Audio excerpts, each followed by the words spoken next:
Hidden in Sudama's story is the greatest investment mantra for saving and growing money. Imagine this, a poor Brahmin, wearing torn clothes, walking with a tired gait to meet his friend. In his hand is just a handful of flattened rice, and before him stands the grand palace of Dwarka, where not just a king, but Lord Krishna himself resides. On one side is the pinnacle of poverty, and on the other, the height of opulence. But when these two meet, what unfolds is not just an emotional tale. It hides the secret of financial management that can still transform the economic future of millions today. This is not just a story of devotion, but also of wisdom.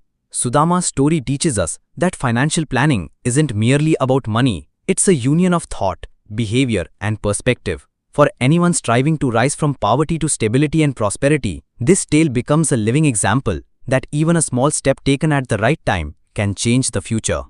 Today we'll delve deep into this topic, but before that, if you are new to our channel, don't forget to subscribe so that you are the first to get updates on all our new videos. So let's begin today's discussion without any delay. For centuries, we have considered the friendship between Sudama and Krishna merely a religious symbol. But when viewed from a financial perspective, this story offers profound lessons in financial planning at every turn. Let's begin with the start. When Sudama set out to meet Krishna, he had nothing to give, yet he carried what little he had, a handful of flattened rice. And this is the very first principle of financial management. Start small, but start nonetheless. This mindset teaches us not to wait for big opportunities or wealth to begin. One can start investing in options like SIPs, mutual funds, or gold savings with as little as 100 rupees. The initial amount may be small, but the habits built around it are strong. And it is these strong habits that lay the foundation for greater wealth and self-confidence in the future.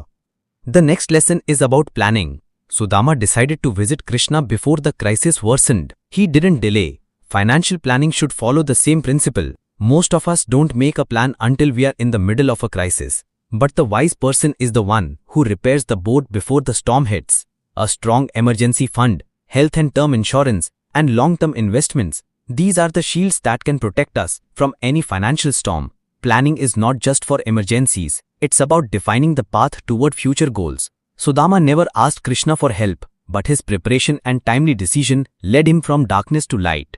In the financial world, a third extremely important element is the spirit of giving. Sudama never asked for anything. He simply offered what he had. He walked toward Dwarka not with expectations, but with gratitude. In today's world, this mindset has become rare.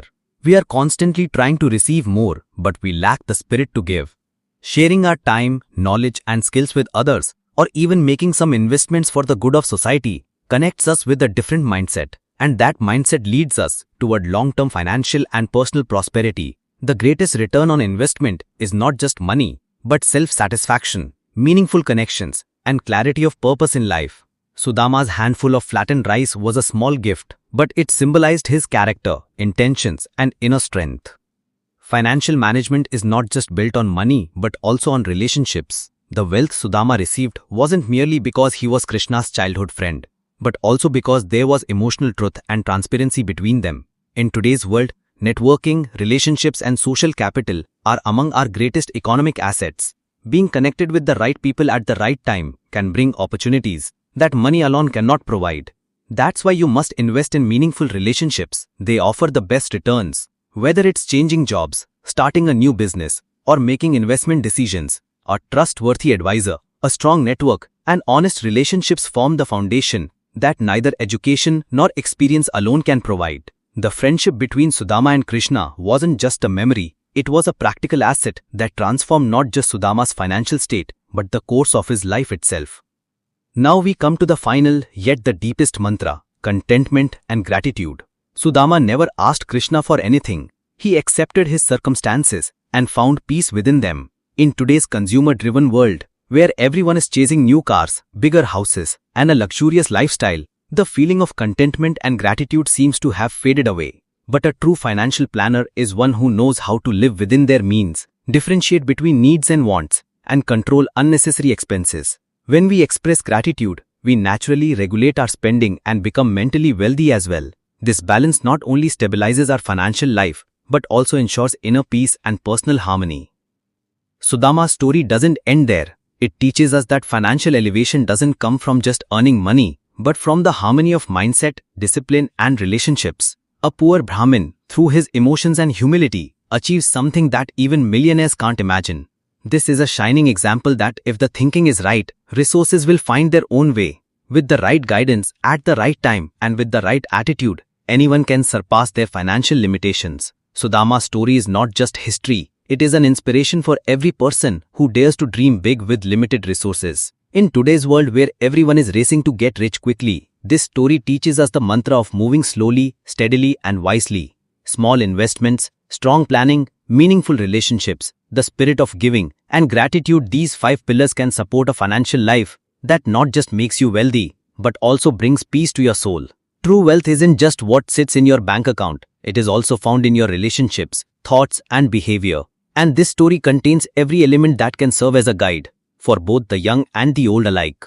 If we begin like Sudama, without worrying about resources, with honesty and a pure heart, then trust this, everyone will have a Krishna in their life who will extend a hand of help at the right time. But the first step must be yours.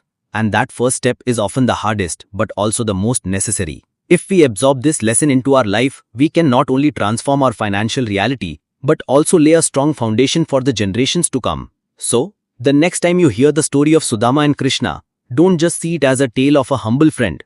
Look for the financial management principles hidden within it. Adopt them, and begin a financial journey that not only grows your bank balance, but also enhances your inner peace. That is true wealth, that is lasting prosperity, and that is the real meaning behind the handful of flattened rice that Sudama offered to Krishna. Something new, do not forget to like and share this video so that this information can reach others as well. Your likes and shares are a source of inspiration for us. If you have any questions or suggestions, please let us know in the comments. It will be our honor to answer your questions and listen to suggestions. And yes, if you like our content, subscribe to the channel and press the bell icon so that you stay connected with every new story. Thank you. GRT Business YouTube channel sources, news from various news agencies, opinion polls, and other public sources. We try to ensure that every report and summary is accurate and verified, but we are not responsible for any dispute or error. Our aim is only to provide you with accurate information.